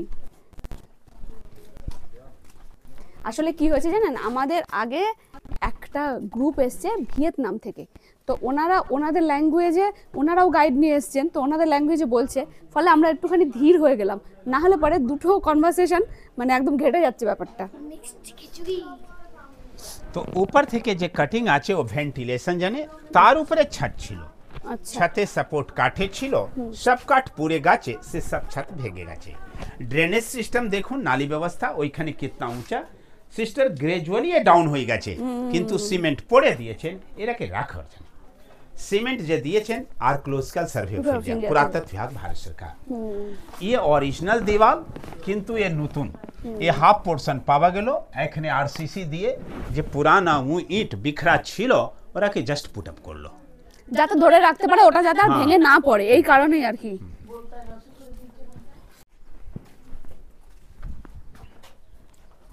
ये एक स्पेशल कमरा एर भीतरे जाए लोग मेडिटेशन करतो ध्यान करतो ये ध्यान करा जाएगा ये ऊंचा इतना लंबा वहां तक जिसमें एक बार में एक व्यक्ति भीतरे बसे मेडिटेशन करतो এখান থেকে ঢোকা যাবে हाँ एक आदमी के बैठने का एनफ जगह है आप देख भी सकते हैं क्यों टॉर्च डाला बत्ती जला करके देख नहीं देख सकते यहाँ से सिस्टर हाँ जाओ बेटा जाओ देखो लो ये बत्ती ले लो कोई दिक्कत नहीं रोज इस पर सफाई होता है कोई दिक्कत नहीं जाओ जाओ अस्थिर से जाओ और दाएं दिखे देखो है ना ধরো एक आदमी के बैठने का एनफ जगह है अभी भी बहुत भिक्षु जो आते हैं इसके अंदर बैठते हैं ध्यान करते हैं হ্যাঁ हर हॉस्टल मध्ये एकटा भगवान बुद्धे मूर्ति छिलो अच्छा। मूर्ति भेंगे गाचे मूर्ति का ये चरण चिन्ह रखा है ये खूब एनर्जेटिक अंगुली का दाग पैर के तलवे का it is my thinking this is very energetic হ্যাঁ भगवान बुद्धे मूर्ति छिलो আচ্ছা তুলে নেবো স্যার, তুলে নি তারপর हर हॉस्टल मध्ये जे उठन छिलो ये क्लासरूम छिलो ये लेक्चर स्टैंड এখানে থেকে প্রফেসর দাঁড়িয়ে রাখে শিক্ষা দিত পাথর থেকে খাম্ব ছিল जिससे ছাতে থাকতেন মানে গুরুকুল মতন ব্যবস্থা আচ্ছা बगले उनान আছে নিচে দিয়ে কাঠ ঢুকলে ওইখানে বিভিন্ন কাজ হতো যখন ক্লাস চলতো ওইখানে লোক প্র্যাকটিক্যাল করতো মানে अष्ट धातु की मूर्ति को जोड़तो तोड़तो गलाना होतो सुबह शाम रान्ना बन्ना कार्य होतो शीतकाले टेम्पारेचर ग्रहण करतो विभिन्न काले लोग आयुर्वेदिक मेडिसिन तैयारी करतो बुझलाम सिस्टर माने থাকতো লিখতো পড়তো রান্না বান্না কাজ করতো সব গুরুকুল মতন যে সময় ওইখানে রান্না বান্না কাজ হতো এখানে বসে খেতো কমপ্লিট গুরুকুল মতন ব্যবস্থা গোদাম যেখানে চাল থাকতো আচ্ছা যেটার আমরা ফটো দেখলাম हाँ যেখানে আমরা हाँ photo हाँ দেখলাম। वही ग्रैंडरी सेल আচ্ছা ये ग्रैंडरी और वो कूप छिलो जिससे जल पावा जाए हाँ। এটা গোদামের সোজা দিকে বিশাল ভগবান বুদ্ধের মূর্তি ছিল এই মূর্তিকে লাইটেড করা জানে দুটা মাইকা স্টোন দিয়েছেন এটা দেখুন এখনো কি রকমের চকচক করছে দেখেছেন ইয়াব্রাক পাথর ও কালে এখানে কপার প্লেট ফিক্স করতো ওই দিকে ভি একটা পাথর যখন সূর্য या চন্দ্র আলো এখানে পড়তো আলো মূর্তি पे रिफ्लेक्शन হতো जिससे মূর্তি চকচক করতো means just like mirror system दर्पণের মতন ব্যবস্থা ভুলে যাও না দেখবো না দুনিয়ার পয়সা এই হচ্ছে সেই বৃহৎ কুয়া যেখান থেকে জল নেওয়া হতো আর কি সব কাজে ব্যবহৃত হতো এত বড় কুয়া আর পাশে রয়েছে স্টোর রুম যেখানে চাল থাকতো সিস্টার এখানে নিচে সিঁড়ি কেটে তিনটা ভাগ প্রমাণিত করলো তিন কালে নালন্দা তৈরি হলো ওইখানে ধনুষটাকে চিহ্ন গুপ্ত রাজা নিশানি कंक्रीटी दीवार हर्षवर्धन राजा निशानी तार उपरे छोटो ईट पाल राजा तैरी करलो ये भी একটা ছাত্রাবাস তার জানি উঠান ক্লাসরুম এই রকম পর পর পর পর 11টা হোস্টেল এইদিকে পাওয়া গেল এইদিকে পর পর পর পর বড় ছোট 11টা মন্দির সিস্টার তারে মুখ্য মন্দির আছে এরা নাম আছে শারিপুত্র স্তূপা अब আপনার একটা প্রশ্ন করবে তো ভাই এইখানে ইতনা বড় বিশ্ববিদ্যালয় কেন তৈরি হলো? ইউনিভার্সিটি তৈরি আগে এখানে আমে বাগান ছিল। এখানে ভগবান বুদ্ধ এসেছেন। ভগবান বুদ্ধ দুটো শিষ্য বানিয়েছিল, মোগলায়ন তারপরে সারিপুত্র। তো এই সারিপুত্রের সমাধি এর ভেতর থেকে সলিড, এর উপরে বুদ্ধ মূর্তি ছিল যে নষ্ট হয়ে গেছে। এর আশেপাশে এখনো বুদ্ধ মূর্তি দেখা যাচ্ছে, কিন্তু এখানে যে গোল গোল মতন দেখেছেন চৌকোর মতন ধ্যান করা জায়গা, সিস্টার গোলে মতন সমাধি আছে। যে ছাত্র যে প্রফেসর এখানে মারা গেছে তার ভস্ম দিয়ে ছাই দিয়ে এক একটা সমাধি গোল গোল তৈরি করতো। এই বিল্ডিং ড্যামেজ হয়ে গেছে, সে রেলিং দিয়েছেন, এর আগে যাওয়ার নিষেধ আছে, এর উপরে যেতে দেবে না। अब यदि और इच्छा तो अगल बगल থেকে ফটো তুলতে হবে, ওই দিকে গলিয়ারা সোজা বাপিস বাইরে যাবেন যেখানে থেকে আপনারা এসেছেন। এই নালন্দা, এখানে আমার গাইড কাজ শেষ। ধন্যবাদ, থ্যাংক ইউ, হ্যাপি হচ্ছে। আমরা রাজগীরের সাইট সিন করে এখন এসেছি লাঞ্চ করতে চম্পারন হান্ডি মাটন হোটেল, এটাই হোটেলের নাম। আমরা নালন্দা থেকে রাজগীর যাওয়ার পথে রাস্তার ধারেই রয়েছে কিন্তু এই হোটেলটা। আর রাজগীরে এসে এটা খাওয়া মাস্ট। দেখুন এখানে রেডি হচ্ছে। ভাইয়া তোরা উঠা सकते हैं? দেখুন কিভাবে রান্না হচ্ছে।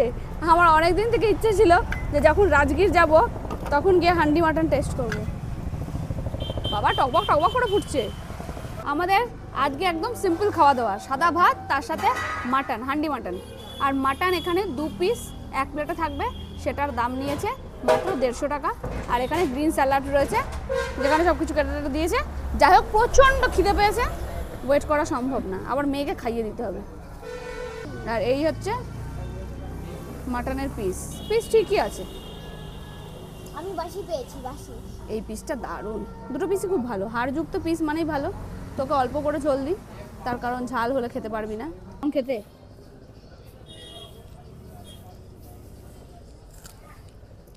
আচ্ছা, আপনাদের আমরা কথা বলি, এটা কিন্তু খুব হাইফাই রেস্টুরেন্ট এরকম কিন্তু নয়, একদম রাস্তার ধারে ধাবা কাইন্ড অফ হোটেল।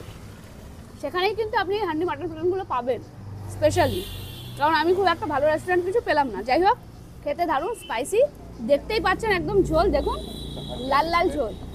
হ্যাঁ, আর যেহেতু হান্ডিতে হয়েছে, কাঠের আছে হয়েছে, তার একটা স্মেল রয়েছে, ভালো খেতে। ট্রাই করতেই পারেন আসলে।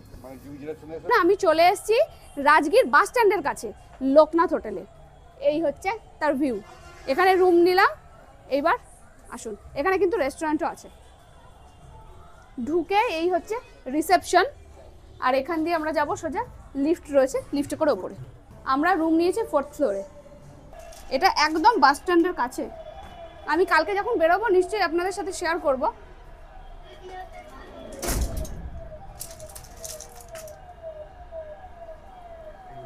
এই হচ্ছে 4th ফ্লোর, আর 4th ফ্লোরে উঠেই হচ্ছে 503 বং লাইফের। আর এই হচ্ছে চারিপাশের পরিবেশটা। এই দেখুন সামনে, একদম সামনে বাস স্ট্যান্ড, মানে 2 পা, বাস স্ট্যান্ড থেকে জাস্ট 2 পা হচ্ছে এই হোটেলটা। আর পেছনে দেখতে পাচ্ছেন কত সুন্দর পাহাড়ের ভিউ। হ্যাঁ, আর এদিকে দেখুন একটা বড় জল ট্যাঙ্কি রয়েছে যেখানে বুদ্ধের মূর্তি করা রয়েছে। চলুন আপনাদের সাথে আগে সামনেটা শেয়ার করে আসি, তারপরে আমি রুম শেয়ার করছি। এখানে একটা করিডোর করা রয়েছে, পরপর রুম রয়েছে। বেশ বড় সড়ো হোটেল, গাছ রয়েছে, ফুল দিয়ে সাজানো রয়েছে, লাইট দিয়ে সাজানো রয়েছে। আমার ভীষণ পছন্দ হয়েছে। এই দেখুন একটা কমন স্পেস সবার জন্যই আর কি, ব্যালকনি। এইটা হচ্ছে সামনে একদম হোটেলের নিচ থেকে সামনে এইভাবেই গেছে ওপরটা। এই দেখুন মার্কেট প্লেস। এই যে ডান দিকে দেখুন বাস স্ট্যান্ড, আর এই বাঁ দিকে এটা হচ্ছে মার্কেট প্লেস। মানে আপনি নিচে নামলেই সমস্ত রকমের, যেহেতু কালী পুজো, প্রচুর বাজি বিক্রি হচ্ছে, লাড্ডু বিক্রি হচ্ছে, প্রচুর মিষ্টির দোকান রয়েছে। আজকে ধানতেরাস, সেই শুভ উপলক্ষে প্রচুর জিনিস, মানুষ প্রচণ্ড ভিড়, কেনাকাটি করছেন। আমার ভীষণ ভালো লেগেছে। আপনারা রাজগীরে আসলে ট্রাই করে দেখতে পারেন। রাজগীরে প্রচুর হোটেল রয়েছে, কিন্তু তাও একটুখানি দেখে শুনে নেবেন। এইবার রুমটা দেখাবো আপনাদের, চলুন।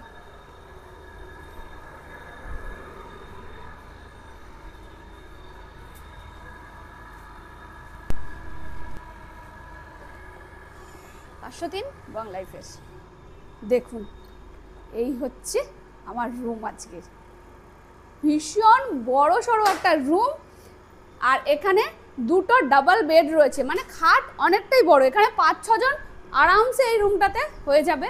ভীষণ বড় একটা রুম, এসি রয়েছে, দুটো ফ্যান রয়েছে। আচ্ছা, এখানে দেখুন tea table, kind of tea table, আর দুটো চেয়ার দেওয়া রয়েছে যেখানে বসে আপনি খাওয়া দাওয়া করতে পারবেন। এরকম 4টে চেয়ার আর দুটো টেবিল রয়েছে।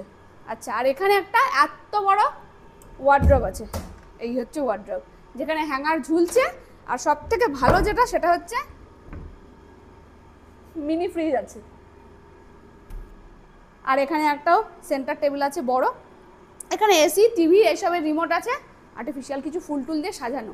এই হচ্ছে এলইডি, আর এখানে অ্যামিনিটিস রয়েছে। আর এই হচ্ছে ছোট্ট একটাখানি মিরার যা থাকে, পারফেক্ট। এবার মেন পার্ট আমি যেটা বলি, এই হচ্ছে ওয়াশরুম। ওয়াশরুমটাও কিন্তু একদম নিট অ্যান্ড ক্লিন এবং যথেষ্ট বড়। ওই মিরার, ওখানে বেসিন, এখানে কোমোড রয়েছে, যা যা থাকে খুব পরিষ্কার পরিচ্ছন্ন। দেখুন ফ্লোরটা, ঘরও সুন্দর, অনেক ঘরও রয়েছে, হোটেলটাও ভীষণ সুন্দর, ঝা চকচকে একদম। আমি যেটা বলি ভীষণ পছন্দ হয়েছে আমার। আর ট্যারিফটা হচ্ছে একদিনে 2500 টাকা। গুড মর্নিং, আজকে আমার তৃতীয় দিন রাজগীরে, আর আমি এখন এসে গেছি রাজগীর জুতে। আমি এখানে নেচার সাফারি করব। এখানে দুভাবে সাফারি হয়, একটা জু সাফারি হয়, একটা নেচার সাফারি হয়। আচ্ছা, আপনি টিকিট কাটবেন কিভাবে? অফলাইনে আপনি যদি টিকিট কাটেন সেক্ষেত্রে আপনাকে সকাল 6টার মধ্যে এসে টিকিট কাটতে হয়। আর অনলাইনে যদি টিকিট কাটেন তাহলে তো আপনি অনলাইনে যখনই টিকিট কাটবেন তখনই আপনাকে ওখানে অপশান দেওয়া হবে যে আপনি কটার স্লট বুকিং করতে চাইছেন। তো আমি 11টা স্লট বুকিং করেছি। তো এখন আমি যাব, ওখানে টিকিট চেকিং হলো, অনলাইনে কেটেছিলাম তো ওনারা ওখানে চেকিং করলেন, ওখানে টিকিট দেখাতে হলো। দিয়ে এখন এই সাদা বিল্ডিংটায় যাব, ওখানে আবার চেকিং হবে।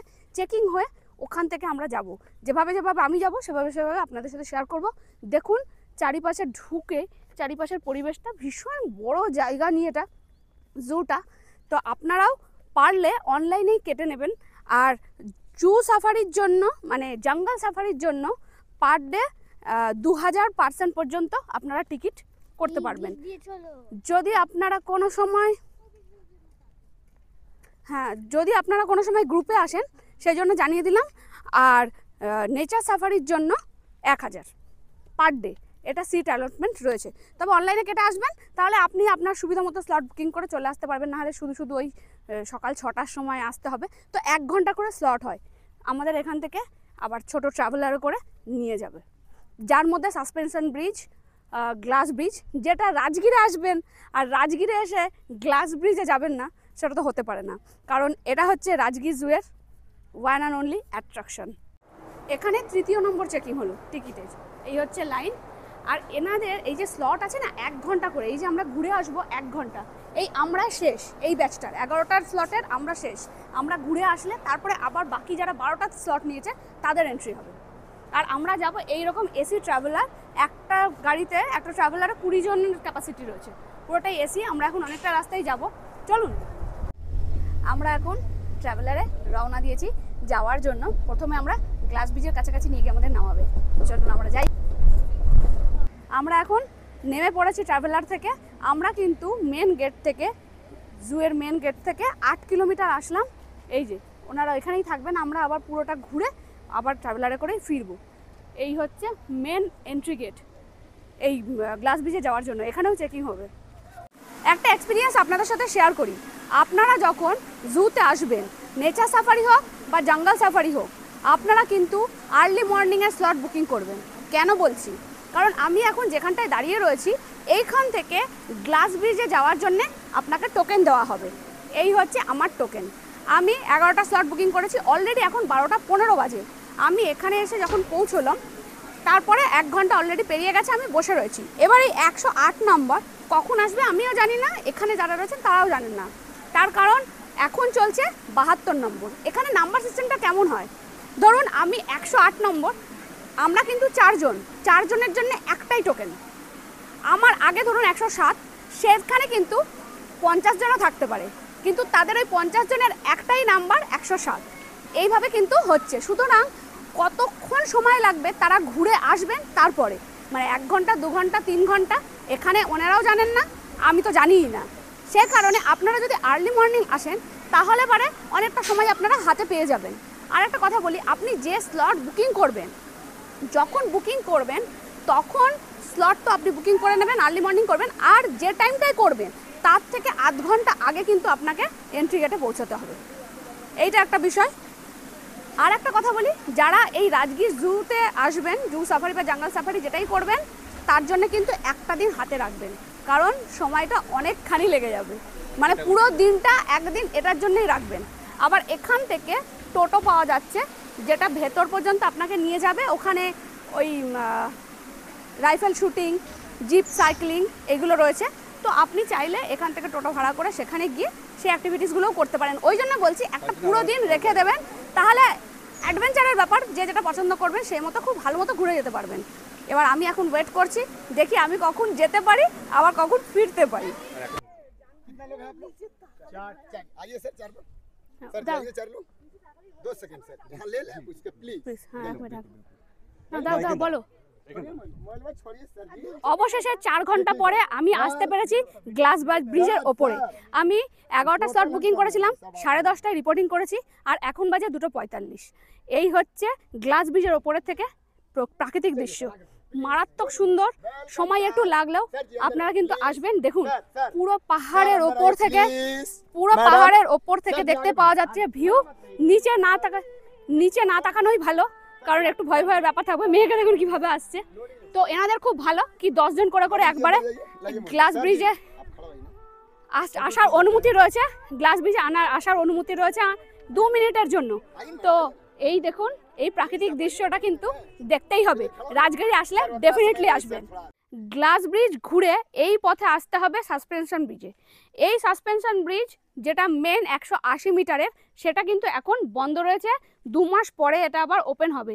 বন্ধ রয়েছে, আমি জিজ্ঞেস করলাম কি কারণ। এই যে এখানে সিকিউরিটি দাদারা রয়েছেন, ওনারা বলছেন যে রিপেয়ারিংয়ের কাজ হচ্ছে, যে কারণে এটা বন্ধ রয়েছে। আপনারা আসলে, আপনারা যদি 2 মাস পরে আসেন তাহলে আপনারা দেখতে পাবেন। তো এখানে একটা ছোট্ট সাসপেনশন ব্রিজ আছে, আমরা 50 মিটার যেতে হবে, তো ওটাতে যাব। এই হচ্ছে ছোট সাসপেনশন ব্রিজ। মানে ওইটা যেহেতু বন্ধ রয়েছে, আপনাকে সন্তুষ্ট রাখার জন্য এটা আপনাকে দেওয়া হয়েছে, মানে ফোকটে, ফ্রি আর কি এরকম। আমার কিন্তু এইখানে টিকিট পড়েছে পার পার্সন 300 টাকা করে, যার মধ্যে গ্লাস ব্রিজ, সাসপেনশন ব্রিজ সবটাই রয়েছে।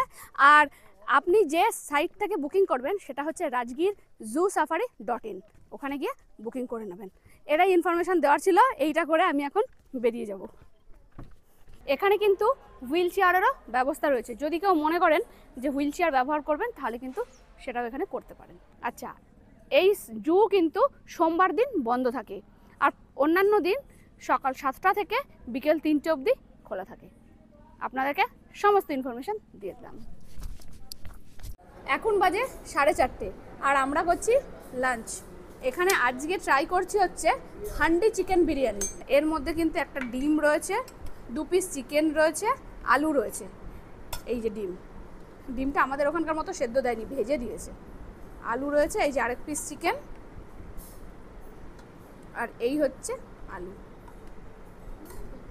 যা কোয়ান্টিটি রয়েছে, এখন 4:30 বাজে, আমার আর মেয়ের জন্য একদম পারফেক্ট। খেতে কেমন? ভালো। আচ্ছা, আর সাথে রয়েছে এই যে রায়তা। আচ্ছা, একটা কথা বলি, সেটা গয়াতেও তাই আর রাজগীরেও তাই, এখানে কিন্তু খাবারের দাম অনেকটাই বেশি। এখানে 1 প্লেট হান্ডি চিকেন বিরিয়ানির দাম নিচ্ছে 299 টাকা। আমি সকালে ব্রেকফাস্ট করেছি ডিম পাউরুটি, 2 পিস পাউরুটি দিয়ে একটা ডিম দিয়ে ভেজে দিয়েছে আর কি। দাম নিয়েছে 75 টাকা। এখানে কিন্তু অনেকটাই বেশি দাম। Good morning from Rajgir. আজকে আমার 4th ডে। আজকে রাজগীরকে টাটা দিয়ে আমি বাড়ি চলে যাব, কিন্তু সকালবেলা 2-3টে স্পট আমার বাকি রয়ে গেছে, সেই কারণে আজকে আমি টাঙ্গায় করে যাব। দেখুন, এখানে যেমন মুর্শিদাবাদের টাঙ্গা একটা ঐতিহ্য, রাজগীরেও কিন্তু টাঙ্গা একটা ঐতিহ্য। কিছু কিছু জায়গায় আছে সেখানে কিন্তু অটো টোটো অ্যালাউ নেই, আপনাকে টাঙ্গা গাড়ি করে ঘুরতে হবে। কিছু জায়গায় যেখানে আমি যাচ্ছি আমি সেটা আপনাদের সাথে বলে দেবো। আর আমি এখন দেখুন, আমার পেছনে আছে রাজগীর বাস স্ট্যান্ড, তার পাশেই আমার হোটেল, সেটাও দেখিয়েছি। আর তার ঠিক উল্টো দিকেই অটো টোটো টাঙ্গা গাড়ি সবটাই আপনারা পেয়ে যাবেন। তাহলে চলুন, এত বকবো না, টাঙ্গায় উঠে গিয়ে তারপর আপনাদের সাথে আবার কথা বলছি। মা অলরেডি উঠবে, দেখুন আমার সাথে বয়স্ক মানুষ রয়েছে, মা রয়েছে। এবার মা দেখুন কি করেছে, এখানটাতে নিয়ে আসবে, এখানে উঁচু স্ল্যাব করা রয়েছে। এই দেখুন মা পা দিয়েছে অলরেডি, মা উঠবে, কোনো অসুবিধা নেই। মা ওঠো, ওঠো। ইয়েস, আস্তে হয়েছে।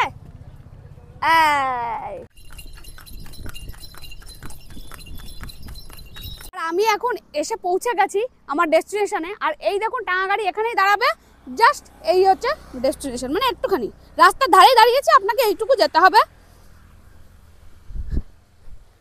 আর আমি আপনাদের সাথে ভিডিও শেষে শেয়ার করে দেবো যে টাঙা গাড়ি করে যদি আপনি পুরোটা ঘোরেন তাতে কত খরচা পড়বে, আর টাঙা গাড়ি করে আমি এসছি কি কি দেখছি তাতে কত খরচা পড়বে, সবটাই বলবো। আগে ঘুরে আসি মেন জায়গা থেকে, আমি খুব এক্সাইটেড। আমি এখন আপনাদের নিয়ে এসেছি সেই জায়গাতে যেখানে মহাভারতের সময়কার রথের চাকার দাগ রয়েছে, যেটা রয়ে গেছে রাজগীরের ইতিহাসে। দেখুন, এটা মনে করা হয় যে মহাভারতের সময়কার কারোর রথের চাকার দাগ, কিন্তু এখানকার মানুষ বা অনুমান করা হয়, বলা হয় যে একটাই নাকি শ্রীকৃষ্ণের রথের চাকার দাগ, এবং এখানে কিছু শিলালিপি রয়েছে। আর আগে বোধহয় ওনার পায়ের চিহ্ন রয়েছে। এটা একটা, ওই দেখি, হ্যাঁ শঙ্খলিপি পাওয়া যায়। তো এইটা একটা অনুমান করা হয় যেটা ভগবান কৃষ্ণের। আমি একদম এন্ডিং পয়েন্টে চলে এসেছি। এইখান থেকে কিন্তু এই পাশটাতে তো রথের চাকা মনে হচ্ছে বেশি ডিপ, বুঝতে পারা যাচ্ছে খুব ভালো মতো। না না, রথের চাকা এখান দিয়েই গেছিল। আমার এই জায়গাটা এতটাই ভালো লাগলো তার কারণ মহাভারতের সময়কার ইতিহাস এখনো সাক্ষী হিসেবে জল করছে রাজগীরে। তো আপনারা যখন সাইট সিন করবেন এইটা একটুখানি আসতে হবে, কিন্তু আসবেন। অন্যান্য সাইট সিনগুলো কাছাকাছি, আর এখানটাতে 3 কিলোমিটার মতো বাস স্ট্যান্ড থেকে লাগবে। তো আপনি কিন্তু অবশ্যই আসবেন। আর এরপরে আমি একটা মন্দিরে যাব, সেটাও আপনাদের সাথে শেয়ার করছি। চলুন, আমি এখন এলাম জরাদেবী টেম্পলে। এইখান দিয়ে উঠতে হবে, জুতোটা এখানে খুলবো, খুলে যাবো ওদিকে। একমাত্র রাজগীরেই কোনো রাক্ষসীকে দেবী রূপে পুজো করা হয়। মহাভারতের সময় জরা রাক্ষসী একদিন জঙ্গলের মধ্যে দিয়ে আসছিল। তখন সে দুটো বাচ্চার দেহ দেখতে পায়। সে খাওয়ার তাড়নায় দুটোকে খুব আনন্দে তুলে নেয়। আনন্দের সাথে তুলে নেওয়ার সাথে যখনই কাছাকাছি আনে, তখনই একটি সুন্দর ফুটফুটে বাচ্চা জীবন্ত হয়ে ওঠে। সেই হচ্ছে জরাসন্ধ। জরা রাক্ষসীর হাত ধরে সন্ধি হয়েছিল, তাই তিনি জরাসন্ধ। আপনাদের মনে হতে পারে জরাসন্ধ কে? এবার বলি, মহাভারতের রাজা বৃহদ্রথের পুত্র ছিলেন জরাসন্ধ। রাজা বৃহদ্রথ একদিন খবর পান জঙ্গলের মধ্যে এক ঋষি মুনি ধ্যান করছেন। তিনি সেই খবর পেয়ে সেখানে ছুটে যান এবং সেই মুনিকে বলেন যে আমাকে এরম কিছু বর দিন যাতে আমার সন্তান লাভ হয়। বৃহদ্রথের 2 রানী ছিলেন, কিন্তু কোনো সন্তান ছিল না। তখন সেই মুনি আশীর্বাদ করে তাকে একটি আম দিয়েছিলেন এবং বলেছিলেন এটা গিয়ে তোমার রানীকে খাইয়ে দাও। বৃহদ্রথ কী করেছিলেন, 2 রানীকে ওই আমটা অর্ধেক করে 2 টুকরো খাইয়ে দিয়েছিলেন, যে কারণেই 2 রানীর গর্ভে অর্ধেক শিশুর জন্ম হয়। তখন রানীরা ভয় পেয়ে গিয়ে সেই খণ্ড দুটোই জঙ্গলে ছুঁড়ে ফেলেন, আর সেই খণ্ড দুটোই খুঁজে পায় এই জরা রাক্ষসী। উনি কাছে নিতেই ফুটফুটে শিশুর জন্ম হয়। তখন জরা রাক্ষসী ভয় পেয়ে সেটা আবার তুলে দিয়েছিলেন রাজা বৃহদ্রথের হাতে। সেই থেকেই তার নাম জরাসন্ধ। তো সেই কারণে রাজগীরে জরা দেবীকে রাক্ষসী হওয়া সত্ত্বেও দেবী রূপে পুজো করা হয়। তাহলে চলুন এইবার ওনার মূর্তির কাছে আপনাদের নিয়ে যাই। এখানকার লোকাল মানুষদের কাছে কিন্তু খুবই জাগ্রত এই জরাদেবী মন্দির। দেখুন, আজকে কালী পুজোর দিনে অনেক কিন্তু মানুষের ভিড় হয়েছে এখানে। আর এই দেখুন কে এসছে, দেখুন কিভাবে বেরিয়ে চলে গেল। আমরা বাস স্ট্যান্ডের ওখান থেকে টাঙা করেছি। তো আজকে আমি 2টো স্পট ঘুরেছি। একটা হচ্ছে উদয়গিরি পাহাড়ে, যেখানে মহাভারতের রথের চাকা রয়েছে, আর একটা রাস্তার ওপরেই এই যাতায়াতের পথেই পড়বে জরাদেবী মন্দির। এই 2টো স্পট। এবার বলি, বাস স্ট্যান্ড থেকে ওই উদয়গিরি পাহাড়ের ডিস্টেন্স কিন্তু 6 কিলোমিটার ওয়ান সাইড। এবার আমরা যাতায়াত করেছি 4 জন মিলে, আমাদের ভাড়া পড়েছে 500 টাকা। দেখুন, এখানে বার্গেনিংয়ের ওপর, আপনি যত ভালো বার্গেনিং করতে পারবেন সেরকম ঘুরতে পারবেন। আর যদি আপনি রাজগীরের পুরো সাইট সিন করতে চান, যেটা আমি গাড়ি করে করেছি, আপনি যদি টাঙায় করতে চান তাহলে পার পার্সন 300 টাকা করে লাগবে। আর একটা টাঙায় একসাথে 8 জন যেতে পারবে। এটা আপনাদের ইনফরমেशन দিয়ে দিলাম। আর দাঁড়াও জিজ্ঞেস করিনি, आप जो घुमाते हैं कितना सारा स्पॉट है? হ্যাঁ, আর রাজগীরের যে 9টা স্পট রয়েছে সেই 9টা স্পটই কিন্তু আপনাকে ঘুরে দেখাবে পার হেড 300 টাকা। এবার আসি মেন পার্টে, এই ট্যুরে আমার খরচ কত হলো। তার আগে আপনাদের বলে রাখি, আমার এই ট্যুরটা ছিল 1 দিন গয়া আর 2 দিন রাজগীর, মোট 3 দিনে আমার 4 জনের খরচ হয়েছে 20,000 টাকা। আমি হাওড়া থেকে মুম্বাই মেলে করে গয়া এসেছি। গয়া আসার জন্য আপনি কলকাতা স্টেশন বা শিয়ালদা বা হাওড়া স্টেশন থেকে প্রচুর ট্রেন পাবেন গয়া আসার জন্য। আমি বুদ্ধগয়ায় ছিলাম, মহাবোধি মন্দিরের একদম কাছে। ওখান থেকে বাই কারে আমি রাজগীর এসেছি। রাজগীরে 2 রাত্রি ছিলাম। যা যা ঘুরেছি সবটাই শেয়ার করেছি আপনাদের সাথে, কোথায় কত কি খরচ হয়েছে। 2টো হোটেলই ছিল খুব ভালো লোকেশানে, এদের সার্ভিস থেকে শুরু করে সমস্তটা খুব ভালো ছিল। মানে এই ট্যুরটা দারুণ হয়েছে আমার কাছে। আপনারা যদি এইভাবে ট্যুর করতে চান তাহলে এটাকে ফলো করতে পারেন। আর যদি ভিডিওটা ভালো লাগে তাহলে সাবস্ক্রাইব করে পাশে থাকুন, আরও ভালো ভালো ভিডিও যাতে আপনাদের জন্য আনতে পারি। এরপরেও যদি আপনাদের কিছু জিজ্ঞাসা থাকে আমার হোয়াটসঅ্যাপ নাম্বার দেওয়া আছে, আপনারা চাইলে যোগাযোগ করতে পারেন, আমি আমার সাধ্যমতো সহযোগিতা করব। তাহলে ভিডিওটা এটুকুই, আবার ফিরবো নতুন কোনো ভিডিওর সাথে। ততক্ষণ